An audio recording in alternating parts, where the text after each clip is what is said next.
Welcome everyone, this is Kerjims channel. Now we are back to our episodes of two semi-reality champions and comparison, featured by Wild League of Legends versus the Mobile Legend Bang Gang. But before that, please like and subscribe to my channel and don't forget to click the bell icon so you will be notified to our new next episode video. Let's do this!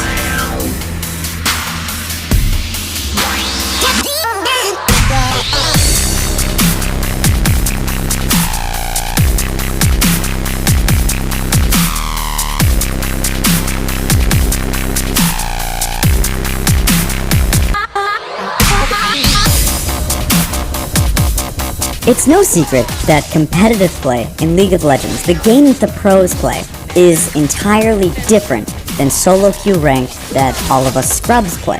By analyzing which champions are played at the highest level, you would notice an interesting trend. One type of champion, one class of champion, has always struggled to make its way into competitive play, which is the melee carry.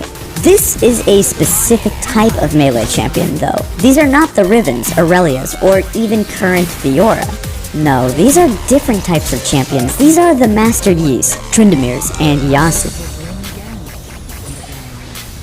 A melee carry that is truly usable at the highest level, unless you count Gangplank, but even then he's kind of partially ranged. These champions are not about being a bruiser, a hybrid of damage and tankiness with Black Cleaver in Death's Dance. Rather, this is about damage, and a lot of it. This is about a champion who would rather build 6 Infinity Edges than be caught dead building even one tank item. Good is relative.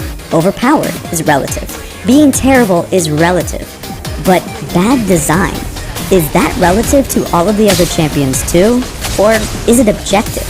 Are melee carries objectively poorly designed in this game? That is hard to say, and I will leave that up to you to discuss. But without a doubt, there is one melee carry who was poorly designed. A champion so bad at the highest level, according to Game of Legends, she was never picked in competitive play. Not even one time. This is the story of one of League of Legends' forgotten fighters, named Fiora.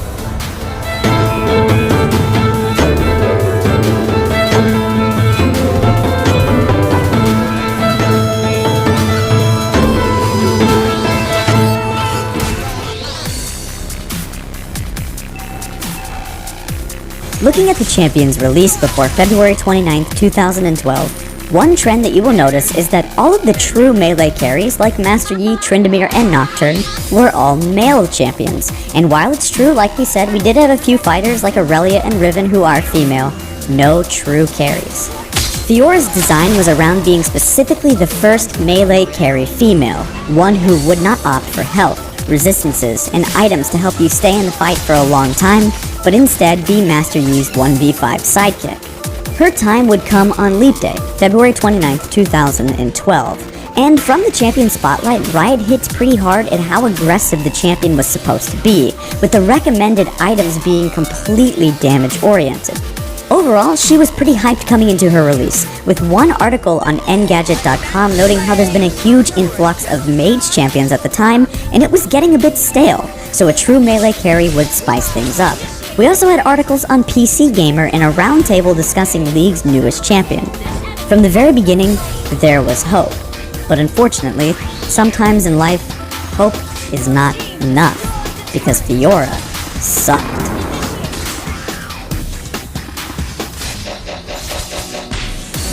Generally speaking, Fiora was just underwhelming. Balance and power is relative, like we said. For example, I don't necessarily think that Master Yi is that good of a champion right now, but if Riot removed all hard CC from the entire game, well, you know what? He might literally become the best champ in the game. It's important to compare League of Legends champions to one another because it matters a lot. This is not a PvE game mode. You always have to fight against other champions. It's not really a game where you're just fighting Baron one-on-one. With Fiora, by just looking at her kit, it doesn't look so bad at first. Her passive was pretty nice, helping her out, giving her sustain. Her Q did help you chase down people because you got to use it twice, and her riposte blocked an auto attack and dealt some damage back to them, as shown in the champion spotlight against a champion like Nasus. If you block his Q, it's pretty favorable for her. Finally, her E gave her a nice steroid plus the phage passive, which allowed you to run people down. However, this is superficial. League of Legends games are not won on paper. They are not won in the numbers, but rather in execution. And when looking at champions who fulfilled similar niches to Fiora, it's no competition. Her ultimate was her only saving grace. This ability was extremely good and iconic for the old Fiora. There was even a bug with Tiamat that made this ability let her single-handedly win games, but we will get back to that in a bit. For her passive, the numbers were extremely low, and even though it was a solid idea for a passive, in general it's pretty boring because the healing wasn't comparable anyway to other sustain abilities in the game, so it was written off as mediocre. Her riposte, again, although super cool in theory because of the nature of fencing and being a duelist, was unfortunately completely outclassed by other champions' defensive abilities. Jax's Counter-Strike does damage too, but also stuns people, and block all autos for a few seconds, not just one auto. Obviously, champions like Tryndamere also have insane ultimates, effectively making him infinitely tanky for a few seconds. Master Yi could go untargetable on a basic ability that also resets its cooldown, and his Meditate has always been underrated for a defensive ability because when it's used properly, it negates a lot of damage. Yasuo has a passive shield and a wind wall and hard CC. And of course, Nocturne has a spell shield and his built-in passive sustain was much stronger, and he has hard CC with his Fear. For Fiora, her E felt lame. Although the movement speed was pretty good and the attack speed was awesome, it didn't last for very long. One thing that I will say is that during that short period of time that you did activate your E, Fiora had to have been one of the fastest tower killers in the game. It gave upwards of 120% bonus attack speed, and I remember this being one of the parts that I loved about her kit. You would turn on E and melt towers. One thing that also went under the radar during the time is how strong her early game was. I mean very early levels, like 1 to 3 because of the insane passive AD that you got from your W. Riposte gave you 15 AD at level 1. It didn't scale that well, only up to 35 when you maxed it, but she would have almost 100 AD at level 3 when her opponents would be somewhere in the 70s or 80s, and that added up to be a lot on auto attacks. As we said, the shining part of her kit was her ultimate, and to be honest, it was straight up OP. There was nothing wrong with it. It was a really good ability. The best part about it is that it applied on-hit effects, such as Black Cleaver's Armor Shred and even Lifesteal. Turns out, players would take this one step further in Theorycraft and ask themselves, okay, what about Tiamat? When you think about press R type champions in League of Legends, you know those ones that pop off by just pressing one button? You didn't have to look any further than Tiamat stacking Fiora. You see, Tiamat used to work differently than it does now because it allowed the passive, which is the cleave effect, to stack up multiple times the more Tiamats that you got. I don't know if this was a bug or it was intended, but the point is, it worked. And it was ridiculously good on champions like Twitch when he pressed R. Yeah, it worked on ranged champions, you heard me right. But there's also a famous clip of Wings of Death doing it on Shyvana to completely one-shot pentakill the enemy team. However, no other champion synergized that well with Tiamat stacking the same way Fiora did. It was famously OP for her.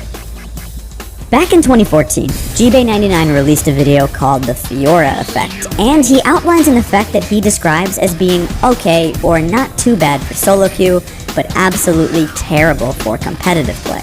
As he continues on, he notes that Fiora can still snowball if you get going with a few kills, and because of her massively impactful ultimate, nothing could stop her if she got a lead. If you get snowballing, you can still win games. But because of her lack of any crowd control, mobility that was only just okay on her Q, but nothing special, and a lackluster passive in E, she will never be utilized by any pro players. And you know what? He wasn't exaggerating either. For Fiora, when she was released in 2012, if you look at Game of Legends, they do not have a single game listed. There is no data for Fiora up until her rework. All of the other AD carries at least had some stint in competitive play. Tryndamere had a time as a top laner in early seasons and then was pretty strong at one point with AP Tryndamere. There was also a build for Master Yi, you may have heard of it, called AP Master Yi, which was so broken it had to be completely gutted out of the game. But Fiora, she didn't. No games whatsoever. Again, it's not that Fiora was so unlikable. There were players that did play the old Fiora, but the champion suffered from some serious unhealthy design.